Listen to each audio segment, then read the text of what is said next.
সুখে থাকতে মানুষের ভূতে কিলোয়, কথাটা প্রায় আমরা প্রত্যেকেই শুনেছি, প্রত্যেকেই জানি। কিন্তু কথাটার সত্যতা ঠিক কতটা সেটা না এখন আমি ঠিক হাড়ে হাড়ে বুঝতে পারছি। কিছু মানুষ না কখনো চায় না যে একটা সুন্দর গোছানো জিনিস সুন্দরভাবে যেটা কাটছে সেই মুহূর্তটা কাটুক, বা সুন্দর গোছানো সংসারটা সুন্দর থাকুক।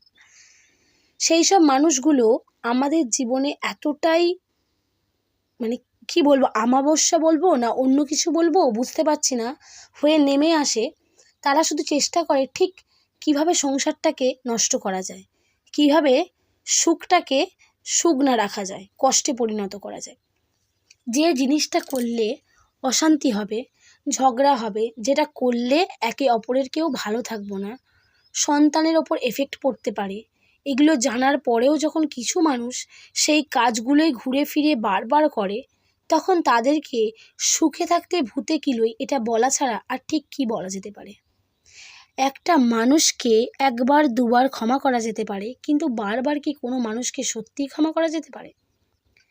যদি কারোর মধ্যে, কোনো মানুষের মধ্যে যদি কোনো মানুষকে হারাবার ভয় থাকে, বা সে যদি চায় আমি সংসারটাকে নষ্ট করতে চাই না, আমি ভালো হয়ে থাকতে চাই, আমার কাছে আমার সংসারটা ফার্স্ট প্রায়োরিটি, তাহলে আমার মনে হয় সেই সব মানুষগুলো তার শেষ নিঃশ্বাস পর্যন্ত চেষ্টা করে যাবে যে কোনোভাবে এই কাজগুলো করা যাবে না, যাতে আমার সংসারটা ছিন্ন বিচ্ছিন্ন হয়ে যায়। কিন্তু তারপরেও আমাদের জীবনে কিছু মানুষ থাকে যারা এর মূল্য বোঝে না। একদিক দিয়ে না কোনো সময় কোনো কিছুকে টিকিয়ে রাখা যায় না, আর জোর করেও কিছু পাওয়া যায় না। একটা মানুষ দিনের পর দিন ভুল করে যাবে, আর সেই ভুল তুমি শুধরে যাবে, এটা তো হয় না।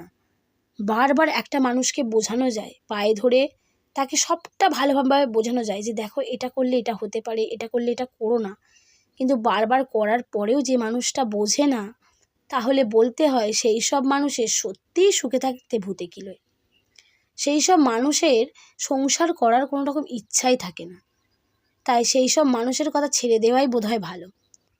আর সেই পরিবেশে থেকে নিজে বা নিজের সন্তানকে শেষ করে ফেলে দেওয়ার মতো বোকামি না করাই ভালো। জানি অনেক মানুষের কাছে সহ্য করা ছাড়া আর কোনো উপায় থাকে না, পরিস্থিতির চাপেই হোক আর অর্থের জন্যই হোক, সব কিছু শেষ পর্যন্ত মুখ বুজে সহ্য করে যেতে হয়, আবার সন্তানের মুখের দিকেও তাকিয়ে। কিন্তু যেই সব মানুষ দিনের পর দিন এভাবে অত্যাচার করেন, তাদের জন্য একটা কথাই বলবো, সংসারটা যদি একবার নষ্ট হয়ে যায় না, বা কারোর মন থেকে যদি আপনি একবার উঠে যান না, হাজার চেষ্টা করলেও সেই আগের মতো ভালোবাসা বা আগের মতো জীবন আপনি ফিরে পাবেন না। যে কারণে অশান্তি হচ্ছে, চেষ্টা করুন সেটা থেকে বিরত থাকতে। সংসার কী জিনিস সেটা যতক্ষণ সংসারটা করছেন বুঝবেন না, যখন ছেলে সন্তান বউ আপনাকে ত্যাগ করে দিয়ে চলে যাবে না, আপনি কেঁদেও কুল পাবেন না। তাই যতবার সে বোঝাচ্ছে বোঝার চেষ্টা করুন। এভাবে সুখে থাকতে ভূতে কিলোয় এটা করবেন না প্লিজ।